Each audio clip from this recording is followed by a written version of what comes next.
How's it going, guys, and welcome back to another episode of the Bochum Career Mode.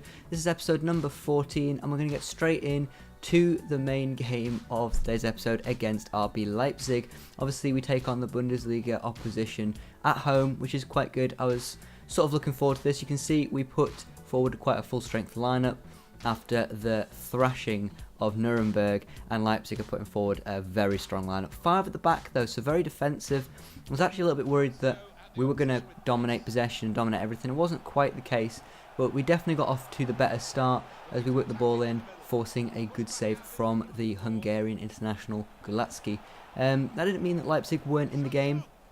They only needed one chance to score and they would pretty much take it. I was always very worried at every single chance they had, just because of the quality of players they had. And you can see just by the passing around us, they were just so much better than us. And you can see here, one chance, they only need one chance. Luckily Ryman equalled a very good save and pulled off something to keep us in the game. Luckily we get some other chances in the game. I'm not saying that Leipzig were poor in this game, but just because of the fact they were playing 5 at the back, it sometimes made it quite easy for us to have a little bit of possession, pass it around. We got very lucky there, and Musa Kone gets past, I believe it was Kanate, and scores the first goal of the game, making it 1-0 to us. And I was so glad, honestly. If I was just aiming to get one goal in this game and basically defend from that, and that is essentially what we did in the first half. You can see it was a really good finish. Kone choosing not to shoot with his left foot, which I was a little bit worried about initially. When I first took the shot, I thought, well, that's it, Gulacki saved that.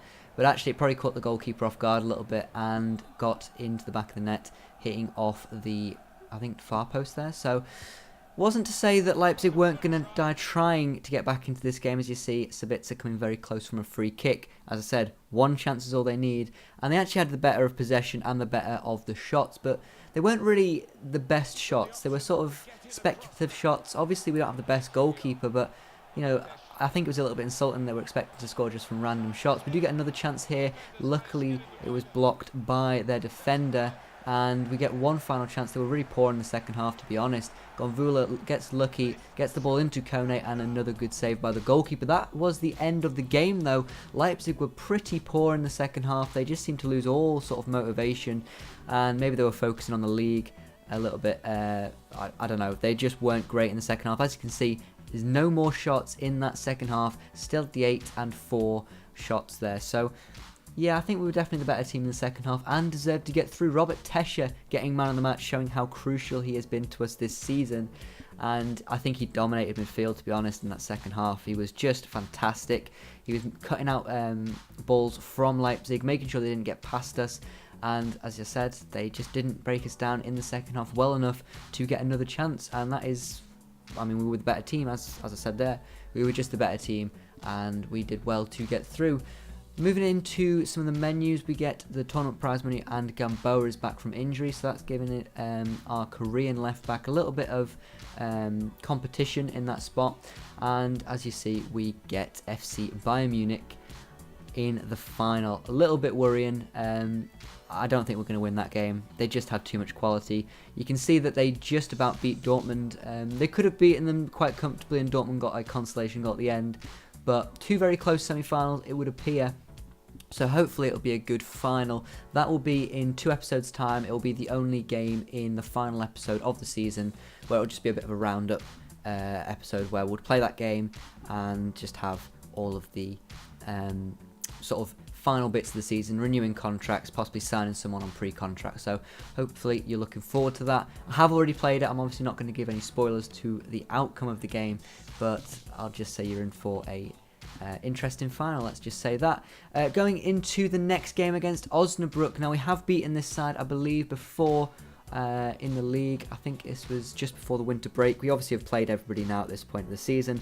I believe there's only about 5 games left. So obviously next episode will be the final 3 games of the season. So going to be exciting. It's going to be close to the wire. I believe we are still within a chance of getting that 3rd spot. We do have to win every game, and we do have to hope that Bielefeld do lose all their games. But we're going to have to hope for some magic. We do come close in this game to scoring early on. Winsheimer, really nice volley. Sadly couldn't score that, and it's well matched by the goalkeeper. Another chance for Winsheimer, who forced another good save from the Osnabrück goalkeeper. And from the resulting corner, we whip the ball in with Robert Tescher, trying to pick out a tall man, Fabian, at the back post there. Doesn't happen. Danilo picks the ball up at the from outside of the box, plays it into Rumling, who was getting a start on the left-hand side of midfield, and he puts in a beautiful goal there into the top corner, giving the goalkeeper no chance. Hit with real power there, and I believe that's his first goal for the club, and, well, obviously of the season as well. But Rumling starting in left mid, giving me some options maybe for next season. I know I need to look for a left mid next season, as Weiland and Bloom will probably be leaving. But Rumling could be an option. I mean, he can play left back and left mid. And to be honest, I'm thinking of maybe training him a little bit more up into that left mid spot and moving him a bit further up the pitch. Because if he can score goals like that, then, I mean, he can do pretty much anything. But we do sadly have a bit of poor defending here. Just switched off, and Osnabrück go ahead and equalise. You can see from the replay that is shown a little bit shortly after this, Blancher is sort of just left to his own devices. I believe it's Danilo, just doesn't follow his run, and he just plays in a really nice ball into Blanca, and yeah, it's a good ball in. Fabian not switched on enough at that front post, neither's Bella Kotchap, and sadly they go ahead and equalise just before the 35th minute mark, and well, we do get back in front. Tavares does go ahead and make the scoreline 2-1. Obviously, it was deserved. I think Osnabrück were playing okay, but in terms of the shots we were having, sort of the possession we were having, not necessarily we were having more possession than Osnabrück, but just better possession. It was more attacking possession, and as you can see, it's a really nice finish from Tavares, a young Portuguese midfielder. Do we pick him up next season after his loan expires? I don't know. It's quite a tough decision. I know Tavares is a good player, but he hasn't got a face card in game, which shouldn't really stop me from picking him up. But I do like to have my players to have a face, which it's neither here nor there. Maybe we'll pick him up. Depends how his stats look after this season. Going into the second half, though, it was a bit more of a relaxed second half. The only real chance was here with Bappo coming on, starting in that left-hand spot. And yeah, he scored a very good goal. 3 under-20s scoring in this game, all goals scored by our youngsters. And Bappo picking up his first goal for the season and pretty much finishing this game off. Osnabrück at that point, they'd switched off, and Bappo, fresh legs onto the pitch and scoring a really nice finish there into that top corner right across the goalkeeper. I believe they're quite OP this year, scoring across the goalkeeper, and I do try not to score them all the time, but I assume when I look back at all the goals, we probably scored a majority of scoring across the keeper there. Bappo picking up his first goal of the season, as I said, and it was a nice goal. I mean, the goal scorers, unusual goal scorers, Gonvula not picking up a goal in this game, which is a bit of a surprise.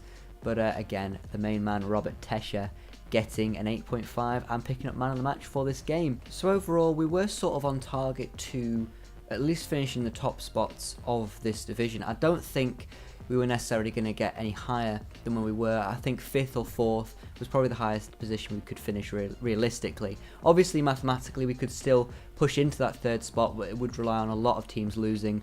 And when you look at Bielefeld's run into the final few games of the season, it wasn't looking hopeful. They weren't probably going to lose any of their games, as they were playing pretty much all of the bottom side teams. So realistically, I was thinking it wasn't on, but I was still wanting to win every single game. As you can see from the table, we did still have a game in hand against all of the teams above us. So if we won this game, it would give us a slight chance. But again, we wanted to win every game to the end of the season, just to give us a good run. Because, you know, it doesn't hurt to win every game, even if we're not going to do too well. So I wasn't necessarily rotating the team. I wasn't giving too many players chances. We were still starting with a very strong lineup going into this game. Obviously, some younger players were making it onto the bench. I believe the player that came to us earlier on in the episode asking for a new contract was starting today. He hadn't started at all season, so I thought we may as well give him a chance on the bench, and he does come on towards the later stages of this game. But we do get the second chance of the game. They did have a chance where they could have scored quite easily, just skying it over the top of our goal, but Gonvula goes ahead and picks up another goal. What else can I say? He is the only man in this team that is so consistent, apart from Robert Tescher maybe, he will start every game, and even if he has one bad game where he doesn't score, he'll probably get an assist in that game. But it is a fantastic goal, and he scored a couple of these actually from the volley, a chip up from normally the cam, Eisfeld or Lee Chung Young, and always slotting it into the back of the net there. But this one in particular was quite a nice one on the volley, and he makes it 1-0, basically putting our out of this game. They sort of had their heads had dropped at this point, and we got a majority of the chances in this game. They did have a couple of chances, but again, weak shots from outside the box, poor shot choices, and you can see from the stats, even though we were very similar based on the shots, possession, everything else really, we were just sort of more on top in terms of the better chances, and we could have at least made it maybe 2-0 before half-time with Eisfeld skying the ball over the bar there. We do go ahead and make it 2-0 though. Gonvula picking up a second. Poor goalkeeping, or maybe unlucky goalkeeping, I would say, as Manel does go ahead and make the save. 1-2 from Kone into Gonvula, and yeah, I suppose that is unlucky actually looking back at it.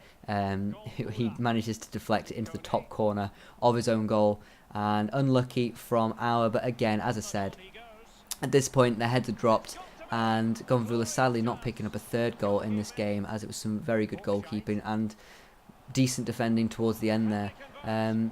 Sadly, they do go ahead and pick up another, a goal here from another chance. Really poor defending. It always seems to be my bad defending. It's never really just a good bit of play. There was some nice passing play before this, but in terms of the defending, it was just shocking. You can see I'd mistakenly drag a player out there, and as soon as the ball was played into him, in behind our defence, there was absolutely no chance of us getting back, and I pretty much secured them the goal there. Shipnowski picks the ball up in the outside of their box. He does a Ronaldo chop, gets past Reese for a second time, and that's a really good finish. That is possibly goal of the season contender. Just the way he held off the defender and the way he managed to do him twice, I just think it's up there with some of the better goals this season. Shipnowski has been really good this year for me, and you can see the chop just takes him out of the game and secures that he's going to put that into the top of the goal there. And as you can see, the number 7 scores 7 goals in the 70th minute. All the 7s coming out in this game. Shipnowski showing that he has been a decent signing, maybe not the best signing for goal scoring, but I didn't necessarily buy him for that. I bought him for some attacking options, and he's definitely proved to be worth that, the price tag we paid for him in the latter stage of the season at least, and he's definitely grown into his position over the course of time. I think over the course of this season he's been pretty fantastic. Our did have a couple of chances towards the end. This one's probably the better chance. Luckily Drews makes a good save and catches the rebound, making it securing the fact that we actually picked up another 3-1 win in this game. So I think in terms of us finishing in the top spots, definitely likely. Finishing in third place, as I said, very unlikely still, as Bielefeld was still winning games and Hamburg was still winning games quite comfortably. So realistically, I think that's all we can hope for. But that'll be the end of this episode today. I hope you enjoyed watching. Do leave a like if you enjoyed this episode, and don't forget to subscribe if you want to see more FIFA 20 career mode. And I will see you for the next episode tomorrow very soon. So thanks for watching, and goodbye.